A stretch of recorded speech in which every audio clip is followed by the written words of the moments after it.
예, 욥기 23장 10절에서 13절까지 말씀입니다. 욥기 23장 10절에서 13절 말씀. 하나님의 말씀을 읽어봅니다. 그러나 내가 가는 길을 그가 아시나니 그가 나를 단련하신 후에는 내가 순금같이 되어 나오리라. 내 발이 그의 걸음을 바로 따랐으며 내가 그의 길을 지켜 치우치지 아니하였고 내가 그의 입술의 명령을 어기지 아니하고 정한 음식보다 그의 입의 말씀을 귀히 여겼도다. 그는 뜻이 일정하시니 누가 능히 돌이키랴. 그의 마음에 하고자 하시는 것이면 그것을 행하시나니. 아멘. 우리 이제 학생들은 지금 이제 기말 시험을 이미 치렀고 또 치는 그런 학생들도 있고 그렇습니다. 그래서 학생들이 여러분 자 시험을 치는 것을 좋아할까요? 싫어할까요? 싫어합니다. 제가 싫어요. 부모님들이 학교에서 학생들이 너무 시험을 안 쳐요. 그럼 부모님들 어때요? 괜히 걱정을 하죠. 너무 시험을 안 쳐서 어떻게 하나.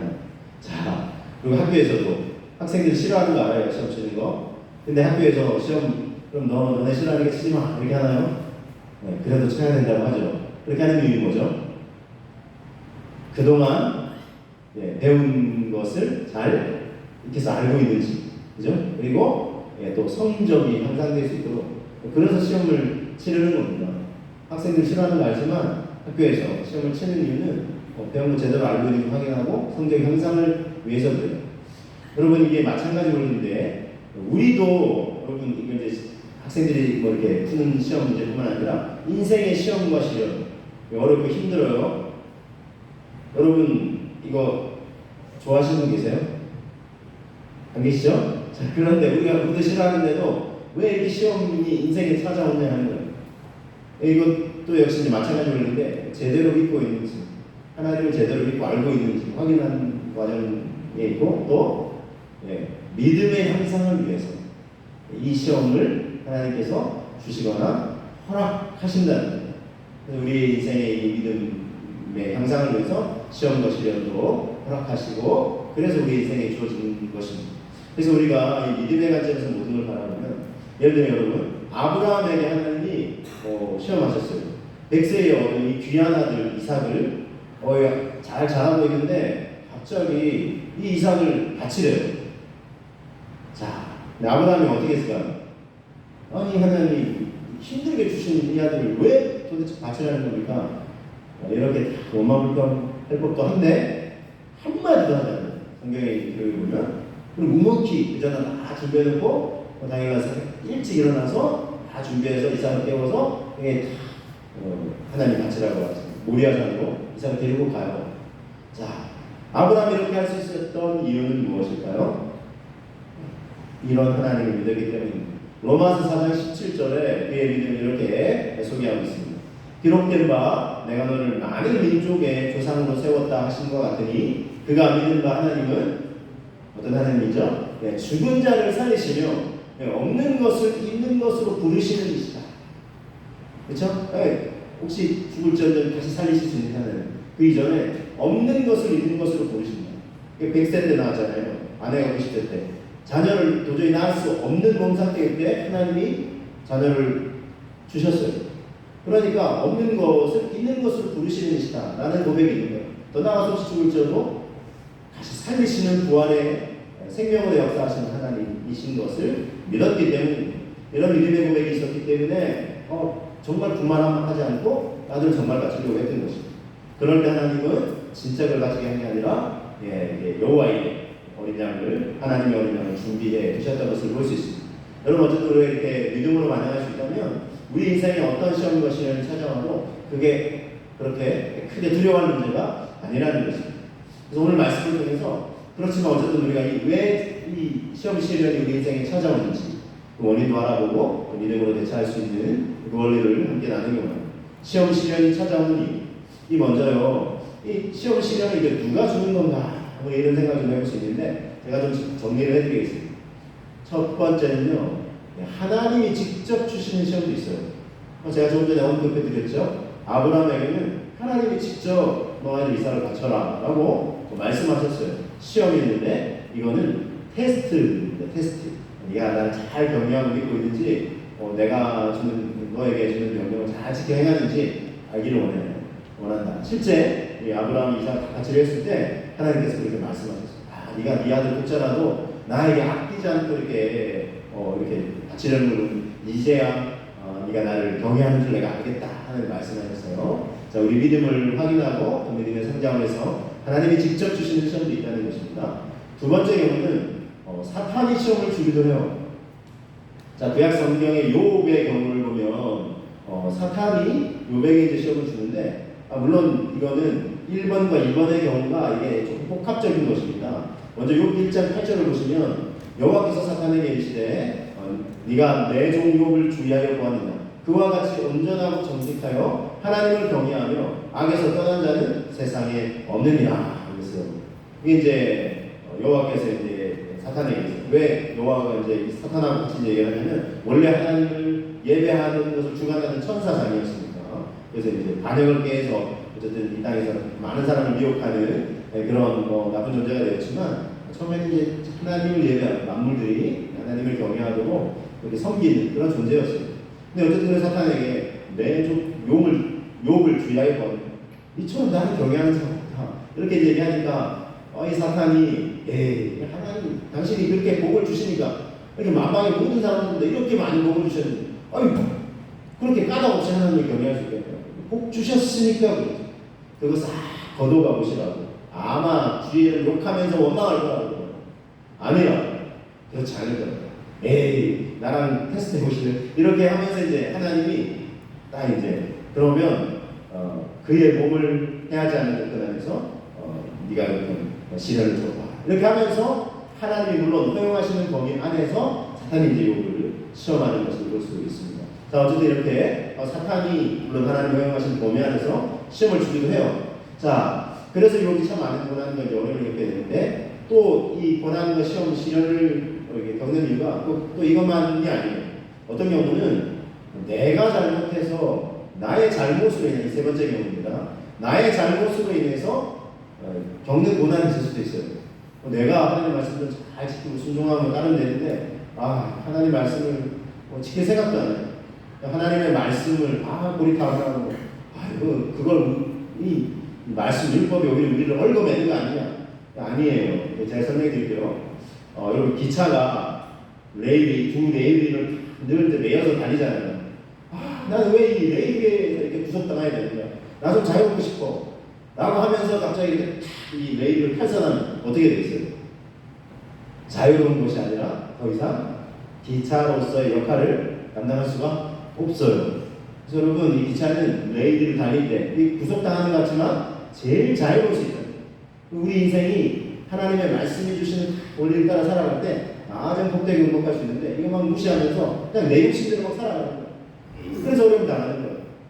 여러분, 이스라엘 백성들이요, 하나님 제일 싫어하시는 거죠. 우상 숭배잖아요. 참신이신 생명 주시는 하나님이 아니라 다른 존재를 막 섬기는. 근데 그 우상 숭배제를 보면서 어떻게 됐죠? 하나님이 수많은 선자들을 보내서 돌이키라고. 그래도 안 돌아오고 안 돌이키고. 그래서 어떻게 해요?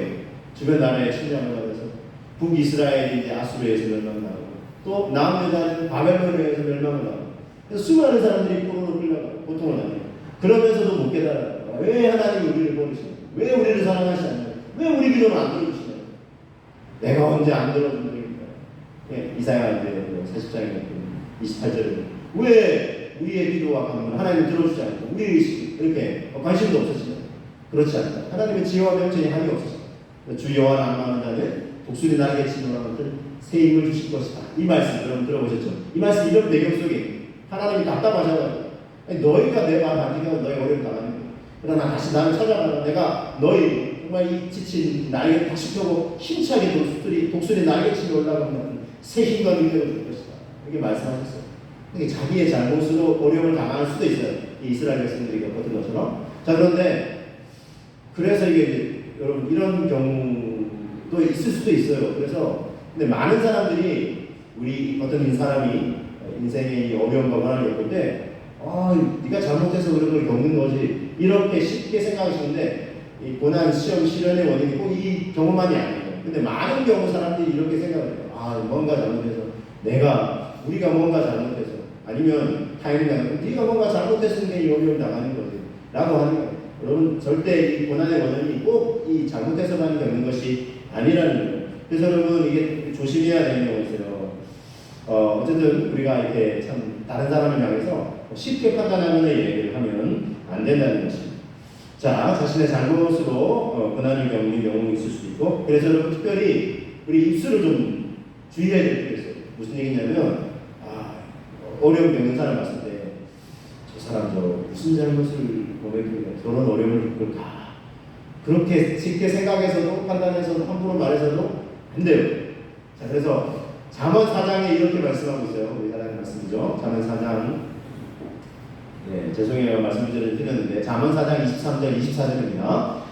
모든 지킬 만한 것 중에서 더욱 너의 마음을 지키라. 그래서 생명의 근원이 이게서 납니다. 그래서 그 다음에 우리 이 구절을 많이 들어보실 텐데 이어지는 24절 구절을 보시면 구부러진 말, 24절 다시 봅니다. 구부러진 말을 너에게서 버리며 삐뚤어진 말을 너의 입술에서 멀리하라. 그랬어요. 마음을 지키고 또 뭘 지키라는 거예요.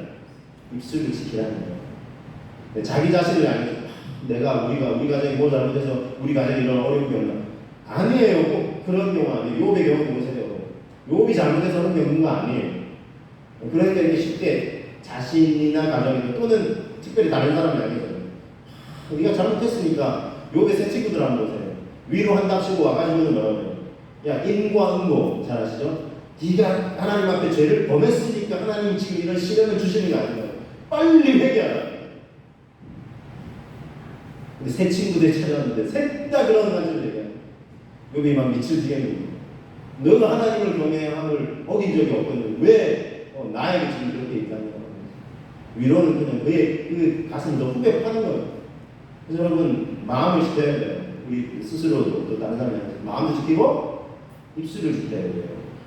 그래서 입술의 혀의 권세, 우리가 생명과 사망이 혀의 권세다. 절대 자기 자신을 향해서도 가족을 향해서도 남을 향해서도 부정적인 말 하지 않도록 힘써야 되겠어요. 잘 안 돼요. 저도 힘쓰자고, 그렇죠? 완벽한 사람이 어디 있겠어요. 성경 말씀을 보면서 제가 이 말씀이 거울로 가다. 이런 부족함이 또 나에게 우리에게 있구나 하면서 또 고치기도 하고 하는 거죠. 그래서 참 어쨌든 우리 신앙인이 감사한 게 이렇게 우리 자신을 돌아볼 수 있다는 게 참 감사해요. 어쨌든 여러분 우리가 타인의 고난에 대해서도 또 우리 스스로가 당하는 어려움에 대해서 함부로 우리가 생각하는 말하지 않을 수 있어야 되겠습니다. 차라리 그럴 때는요 침묵하는 게 나아요. 입이 근질근질해요. 그렇게 잘못하니까 저렇게 열심히 안 하니까 제대로 안 되지. 이거 아니에요. 조심해야 돼요. 그 입술을 지킬 필요가 있다는 거예요. 자, 그럴 때는 차라리 침묵하면서 기도해주는 편이다. 그게 더 도움이 돼요. 어쨌든 이게 시련이 스스로가 잘못해서 올 수 있지만 그러나 꼭 모든 경우도 그렇지 않다. 네 번째 제가 소개하는 타인이 잘못해가지고 욕심을 해서 어려움을 겪기도 해요. 다른 사람이 자기 욕심에 다른 사람을 해하는 거예요. 갑자기 일면식도 없는 데가 이렇게 그 사람을 때리고 폭력을 저지르고 내 욕심을 취하고 내 탐욕과 욕심을 취하고 그런 경우도 있어요. 안타깝지만 그런 경우를 겪을 수도 있어요. 얼마 전에 이렇게 막 교통사고 난 블랙박스에서 이렇게 교통사고 난 녹화가 되잖아요. 그걸 이제 이렇게 소재로 해서 이제 방영을 해주는. 왜냐면 조심하자고. 한 프로그램 중에 이런 게 있었어요. 자기는 이제 길가에서 잘 이제 도로하는 편에서 잘 이렇게 있는데 큰 트럭이 트럭이 이 브레이크가 고장이 난다고요. 그러면 트럭 이 운전기사가 브레이크가 고장났으면 이 트럭을 운전을 해야 됩니까? 운전하지 말아야 됩니까? 운전하지 말아야죠. 빨리 고쳐야 되죠. 근데 브레이크가 고장난 상태에서 운전을 한 거예요. 그러니까 어떻게 이게 제대로 이게 제어가 안 되는. 그렇게 해가지고 길가에 한쪽에 있는 사람을 이렇게 세워가지고 다리가 다 묶여졌어요. 그래가지고 너무 안타까운 경우죠.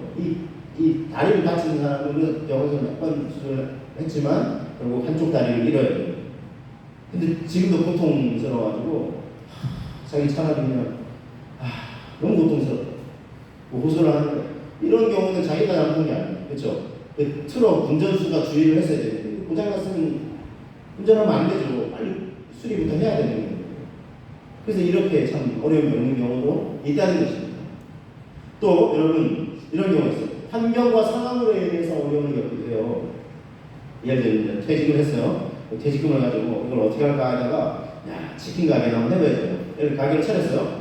근데 처음에는 좀 이렇게 되는가 싶었는데 우리 뭐 AI 핵시도 갑자기 가축 전염병이 돌아가지고 이게 다 회사를 해야 되는 상황이에요. 그러니까 막 사람들이 다 안 먹는 거예요. 치킨을. 그럼 어떻게 돼요? 가게가 운영이 안 되는. 그래서 투자했던 돈도 대출까지 해가지고 투자했는데 이게 가게를 접어야 되는 상황이에요. 이런 경우는 이 갑자기 이런 환경과 상황이 그런 어려움을 겪게 또 되는 그런 환경과 상황이 주어지기도 한다는 것입니다. 이건 절대 누구의 잘못이 아닙니다. 환경과 상황 또는 뭐 국제적인 어려움, 뭐 IMF를 겪고 또 코로나 상황이 그렇잖아요. 뭐 이런 갑자기 이런 상황으로 인해서 어려움을 겪기도 한다는 것입니다. 이처럼 여러분 어려움, 실현과 고난에는 여러 가지 이유들이 있어요. 이게 꼭 그럼 첫 번째, 두 번째냐, 다섯 번째냐 이게 아니라 복합적으로 일어나기도 하고 그래요. 그래서 우리가 함부로 판단하거나 그렇게 말을 해서는 안 되고요. 자, 특별히 이걸 주의해요. 하나님을 탓하는 하나님 왜 하나님 이 어려움을 주시죠? 좀 열심히 살아보려고 한 거 아니냐고. 근데 왜 이렇게 어려움을 주시죠? 절대 하나님 탓하면 안 돼요. 하나님 탓을 하지 말고 오히려 그 반대예요. 뭐 해야 되냐면 하나님을 더 찾고 의지해야 돼요. 어려움일 때, 고난일 때요. 자, 여러분 구약성경에서 요셉은요 꿈을 꾸는 동시에 시련을 겪게 됩니다. 자, 요셉이 꿈을 꿨어요. 아버지와 어머니와 형제들이 자기에게 막 절을 하는 꿈을 꿨어요. 자, 그걸 너무나 이제 꿈이 막 신기하기도 해서 형들한테 가서 쪼르르 얘기했어요. 그랬더니 형들이 어떤 반응을 보여요? 야, 너 대단한 사람이 될 건가 보다. 훌륭한 사람이 될 건가 봐. 하면서 격려해 주었나요? 어떻게 줬죠? 아니, 야, 안 그래도 아버지가 너만 편애하면 우리 서러워 죽겠는데 우리가 너한테 절을 한다고? 이 녀석 어디 죽어봐라. 그래가지고 어떻게 했죠? 진짜 죽이려고 그랬어요. 그렇죠? 그래서 막 웅덩이를 이렇게 감춰뒀다가 요셉이 봤을 때 웅덩이에 빠져서 정말 안 건져주고 죽게 내버려두더라고요. 그랬어요. 자, 여러분 요셉이 왜 갑자기 이런 어려움을 당했죠? 지금 제가 벌써 말씀드린 것 중에 두 가지 원인이 있어요. 아버지 야곱이 편애를 했어요. 12아들들 중에 요셉하고 자기가 사랑하는 여인 라헬을 선택했고 요셉하고 베냐민만 입방하고 나머지 10명의 형제들은 그냥 뭐 누더기가지고 뭐 이거 대물려서 계속 입게 하고 요셉에게 막 귀족끼리 입는 그런 옷, 채색 옷을 입고 하니까 이 형제들이 안 그래도 이게 뭐야 이거 우리는 제대로 사랑받지 못하는 그래서 이제 그런 마음이 막 있다가 자기들이 이제 요새가 절을 한다고 하니까 그 이제 마음이 복합적인 마음이 기억되어서 이제 죽여버리자 이렇게 하면서 진짜 죽이려고 했어요.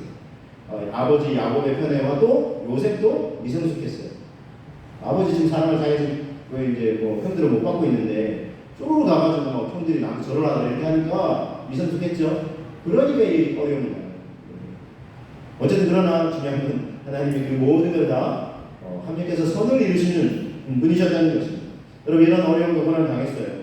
예, 정말 우리가 중요한 것은 하나님이 이 모든 걸 계획하신 건 아니에요. 하나님이 우리 삶 속에서 이 모든 걸 다 그러면 제일 원인은 아니에요. 복합적으로 이렇게 일어나는 것입니다. 앞서 지나친 말씀인데 마태복음 10장에 이런 말씀이 있어요. 마태복음 10장에 한 참새 두 마리가 한 아사리온에 풀리지 않느냐. 그러나 너희 아버지께서 허락하지 아니하시면 그 하나도 땅에 떨어지지 아니하느냐. 두려워하지 말라. 너희는 많은 참새보다 귀하니라. 소개된 말씀이 마태복음 10장 29절 31절의 말씀인데 자 이게 뭐냐면 하나님이 그러면 모든 걸 계획해서 일어나느냐. 그렇다면 우리는 때로 하나님 막 탓하고 원망하고 그래도 뭐 이렇게 괜찮을 거예요. 그러나 하나님이 제일 원인은 아니에요. 뭐 하나님이 모든 걸 허락하신다 하면서요. 그렇습니다, 여러분. 하나님께서 하나님의 주권을 가지고 지금 참새 두 마리가 한 아사리온에 걸린다. 그러는데 이거는 한 아사리온이 얼마냐면 노동자의 그 하루 품삯이 한 데나리온인데 그 한 데나리온의 16분의 1 되는 거예요. 그러니까 얼마 안 되죠. 하루 품삯의 16분의 1 정도 되는 가격입니다. 그 정도 가격이니까 이제 요즘 따지면 몇천 원 되는 거예요. 거기에 이제 참새 두 마리가 팔리는 거. 이것도 너희 아버지께서 하늘 아버지께서 허락하지 아니하시면 그 하나도 땅에 떨어지지 않는다. 그러면서 두려워하지 말라. 너희는 많은 참새보다 귀하다 그랬어요. 자, 이 말은 하나님께서 제1 원인은 아니시지만 허락하시는 범위 안에서 일어나는 거예요. 그럼 이제 하나님의 주권인데 하나님의 주권이라고 얘기하면 그럼 모든 걸 하나님이 다 하신 거 아니에요? 그건 아니에요. 아까 말씀드렸죠? 다른 사람이 욕심과 죄악과 탐욕으로 일어나기도 하고 환경과 상황이 그런 우리 인생의 어려움을 우리가 겪게도 하고 그렇습니다. 그러나 하나님은 중요한 것은 이 모든 것을 허락하신다는 거예요. 허용하시는 범위 안에서 일어난다는 거예요. 더 중요한 원리가 있어요.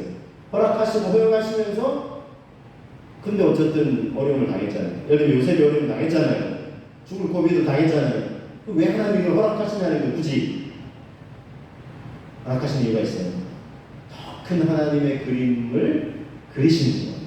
자, 요셉의 경우를 다시 봅니다. 그래서 어떻게 됐죠? 구덩이에 던져졌어요. 어떻게 됐나요? 죽었나요? 아니죠. 애국으로 가는 상인을 하나님 보내셨어요.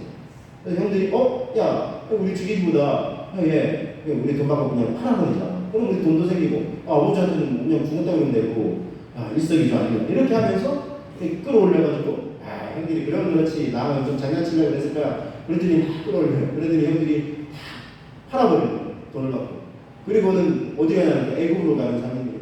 아버지의 사랑의 품을 따라서 애국으로 팔려가잖아요. 거기서 이제 종사를 하죠. 근데 그걸 또 종사를 하는데 누구 집에 팔려가요? 애국의 바로 왕의 친위대장, 경호대장인 보디발의 집에 팔려가요. 이게 하나님의 섭리라는 거예요. 거기서 인정을 받아요. 근데 또 인정해받을 때 좀 어떻게 됐어요? 억울한 누명을 뒤집어 쓰고 감옥에 내려들죠. 근데 여러분 성경은 놀랍게도 이렇게 고백하고 있어요. 요셉이 이런 시력으로 나고 종살이를 하고 있고 또 심지어 억울한 누명 쓰고 감옥에 갇혔는데도 요셉을 향해서 뭐라고 표현하고 있을까요? 형통한 자가 되었다 이렇게 표현하고 있어요. 여러분 성경이 말씀하시는 형통은 우리의 생각하고 달라요. 어떻게 이게 형통이라고 말할 수 있나요? 생각할 수 있죠. 성경이 형통을 이렇게 정해요. 하나님이 함께 하신 걸 형통이라는 거예요. 하나님이 요셉과 함께 하심으로 그를 형통한 자가 되게 하셨다. 성경에 창세기 39장에 이렇게 고백하고 있어요. 그리고 이것이 왜 형통이냐면 요셉은 몰랐지만 하나님의 큰 그림과 계획하심을 이루어가는 과정 속에 있는 거예요. 그러니까 내 뜻이 아니라 내가 바라는 대로 안 풀리지만 하나님의 뜻과 계획이 지금 이루어져 가고 있는 거예요. 이걸 성경의 형통이라고 해요. 그리고 또 요셉이 종사를 하는데 그 섬기는 주인의 집 보디발과 그 모든 집의 모든 소유와 심지어 가축들까지도 복을 받더라 그랬어요. 나와 함께하는 모든 사람들이 그 복과 은혜를 누리는 거예요. 이걸 성경적인 형통이라고. 여러분 보세요. 하나님이 요셉을 그렇게 인도해 가세요. 그리고 또 어떻게 해요? 그냥 종살이만 하다가 그러면 또 억울한 누명 쓰게 감옥에 갇혀 있다가 세월아 내워라 시간만 흘러가고 끝나나요? 어떻게 됐죠? 결국은 애국의 총리가 되게 되셨어요. 그렇죠? 그래서 감옥 속에 만난 이제 바로 왕의 친위대장이 경호대장의 감옥이잖아요. 관하나에 있는 감옥이잖아요. 그러니까 왕에게 밑보인 관리들도 들어오는 거예요. 그래서 술 맡은 노래장, 떡 맡은 노래장이 들어왔는데 날마다 요셉이 막 성실하니까 원망불평하면서 자기 신체하는 사람 하면서 보내지 않았어요. 근데 이게 중요해요. 이런 자세가 하나님의 뜻이 있을 거라 믿고 성실하게 하루하루 시간 이렇게 보내니까 간수장도 참 성실한 사람이야. 그래서 간수장으로부터 하나님 은혜를 입게 하셨어요.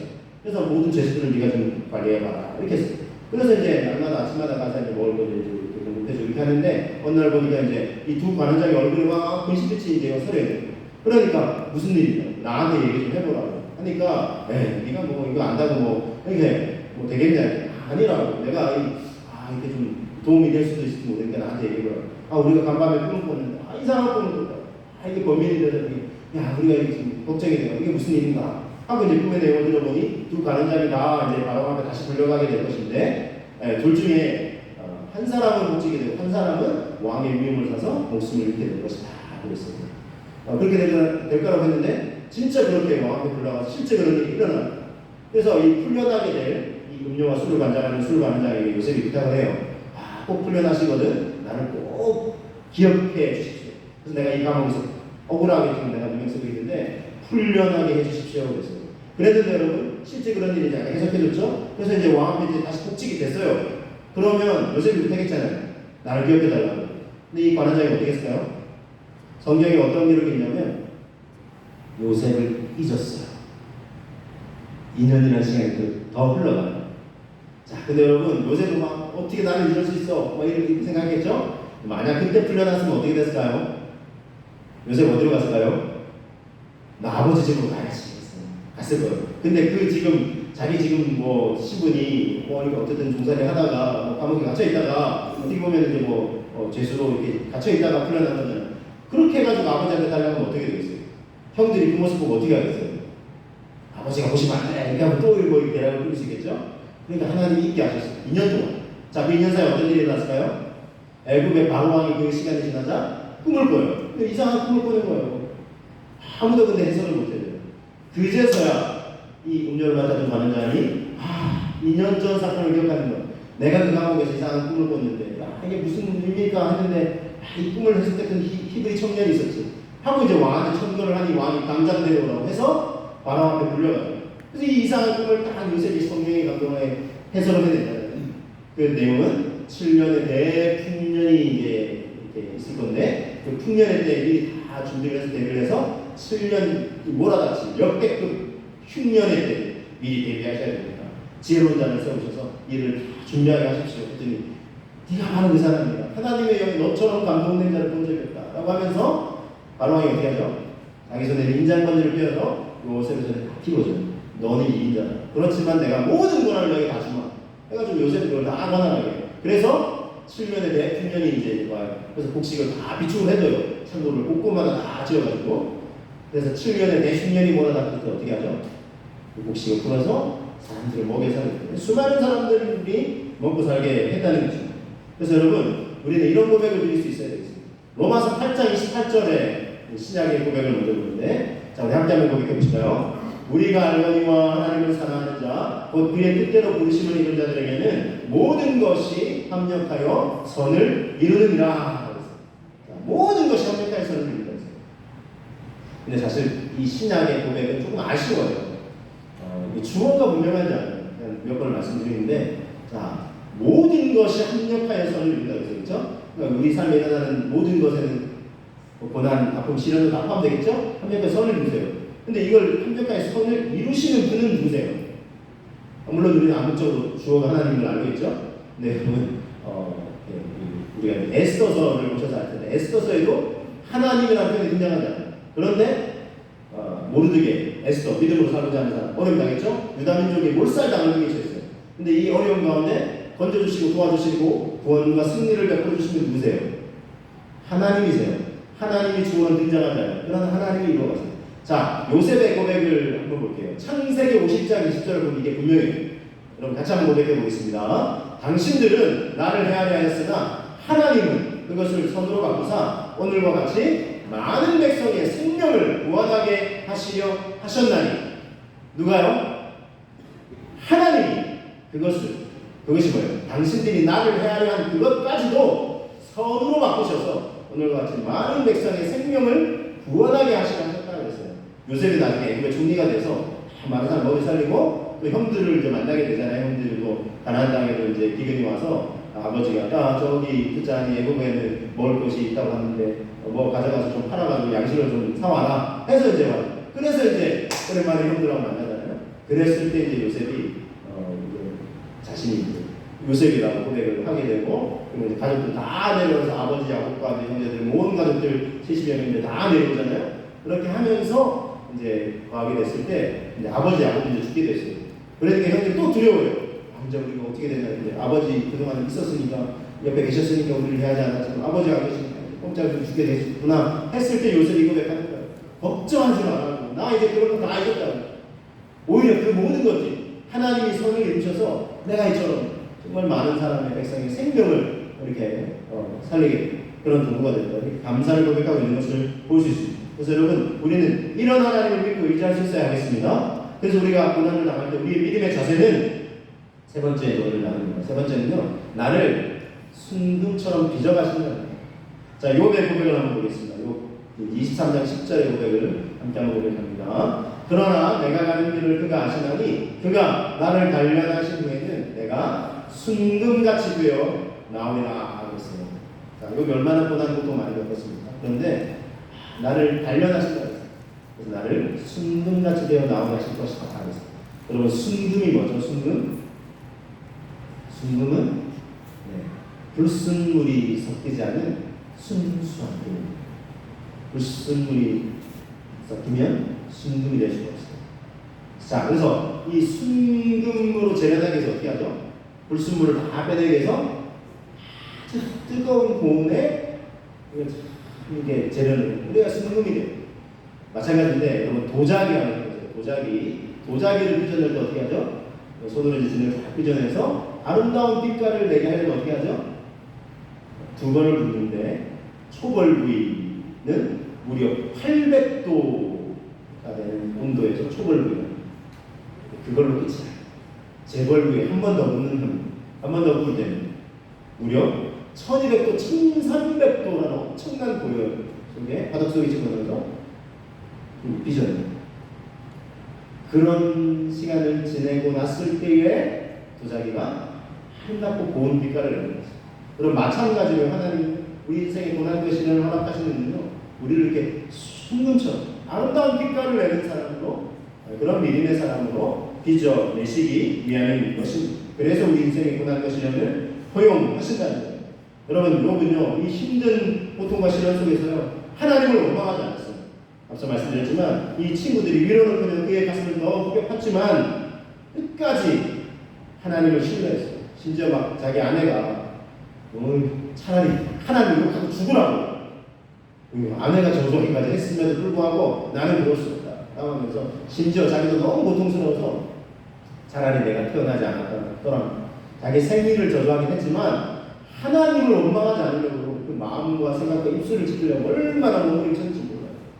자, 끝까지 이렇게 하나님을 신뢰하고 견뎌내자 하나님은 욥에게 어떻게 하셨을까요? 그 이전보다 갑절의 복을 내주셨어요.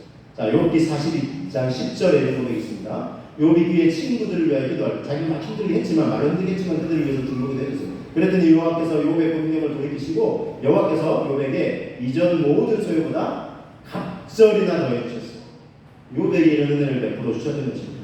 여러분 이런 말이 있습니다. 시험은 변장하고 찾아오는 축복이다 이런 말이 있는데 이게 무슨 말이냐면 이렇게 나를 해하려고 하는 사람처럼 막 가까이 나와요. 그래서 내가 막 멀리하거나 피하고 싶어요. 그런데 알고 봤더니 나를 해하려고 하는 것이 아니라 귀찮게 하려는 것이 아니라 나에게 복을 주려고 찾아오는 거예요. 그러나 찾아오는 모습은 저거 그냥 피하고 싶다. 야, 거리의 모습으로 온다든지 나에게 막 구걸하러 온다든지 아니면 나를 귀찮게 하려고 온다든지 아니면 나를 해하려고 오는 것 같아요. 그래서 피하거나 막 이렇게 멀리하고 싶지만 그냥 굳이 그렇게 할 필요 없었네. 왜냐하면 알고 봤더니 나에게 복을 주려고 찾아온 거예요. 이게 시험이라는 거예요. 시련이라는 거예요. 여러분 결국 그러면 복 이야기를 하려고 하나? 아니에요. 여러분. 저는 단지 그러면 시험 시련 내가 하는지 알고 견디면 하나님이 막 갑절이나 복 주신다더라 꼭 이 얘기를 하려고 하니까요. 믿음의 이야기를 하려고 하는 것입니다. 하나님의 잘 믿고 고난 중에 원망하지 않으면 하나님이 결국 복과 승리를 주십니다. 그러니 복과 고난과 시련 중에서도 어떻게 하자는 겁니까? 하나님을 잘 믿자는 겁니다. 이 얘기하려는 겁니다.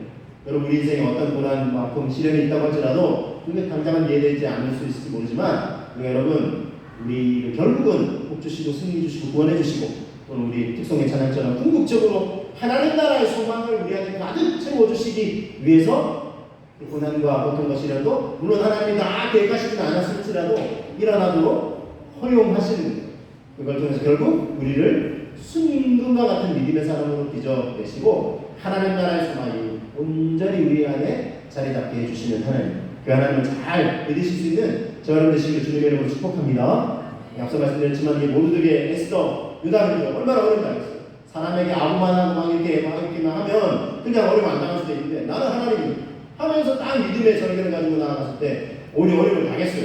보세요 여러분, 하나님을 잘 믿으려고 할 때도 어려움 당했어요.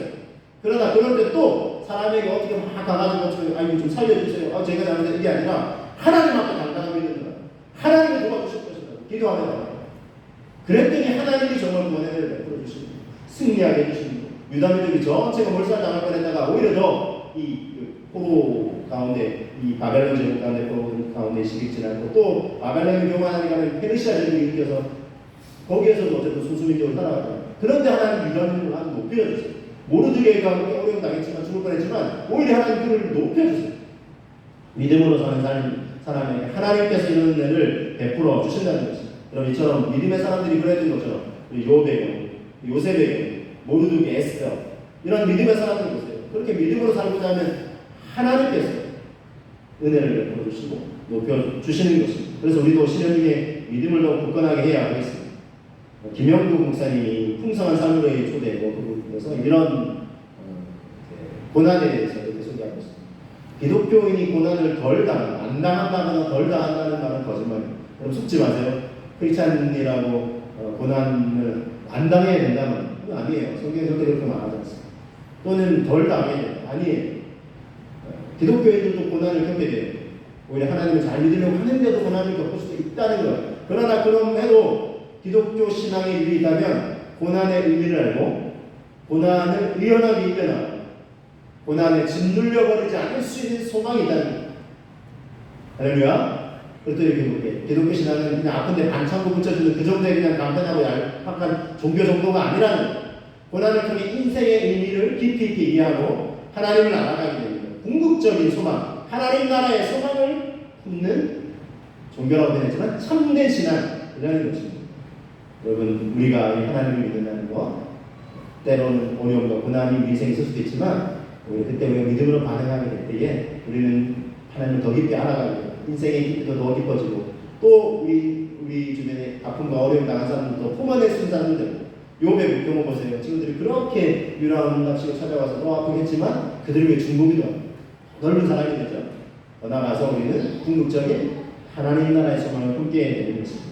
그래서 여러분 마지막으로 제가 이 구절을 다시 한번 새기면서 히브리서 11장 6절의 말씀 같이 한번 고백합니다. 믿음이 없이는 하나님을 기쁘시게 하지 못하나니 하나님께 나아가는 자는 반드시 그가 계신 것과 또한 그가 자기를 찾는 자들에게 상 주시는 이심을 믿어야 할지니라. 할렐루야. 이런 믿음의 동역으로 나아가시는 저와 여러분 되시기를 주님의 이름으로 축복합니다. 우리 함께 기도하겠습니다. 우리 시험 치려면 하나님 직접 주시기도 하고 사탄의 시험을 주기도 해요. 허용하시는 범위 안에서 자신의 잘못으로 어려움 겪기도 해요. 타인으로 인해 어려움 겪을 수도 있어요. 환경 상황으로 인한 어려움 겪을 수도 있습니다. 그러나 중요한 것은 이런 데 하나님 원망하는 것이 아니라 더 하나님을 찾고 의지해야 됩니다. 왜요? 이 모든 것들도 합력하여 선을 이룰 수 있는 신실하신 분이시기에 그래서 그걸 통해 나를 순금처럼 불순물이 없는 온전한 믿음의 사람으로 빚어가시는 하나님의 손길 주님, 내가 우리 가정이 이 주님의 사랑의 손길 안에 거하게 하여 주옵소서. 하나님 나를 온전히 더 소망하게 하여 주옵소서. 우리 함께 기도하며 나아가겠습니다. 오 주님 이 시간 기도하고 감사하며 나아갑니다. 우리 인생의 하나님 보낸 시험 시련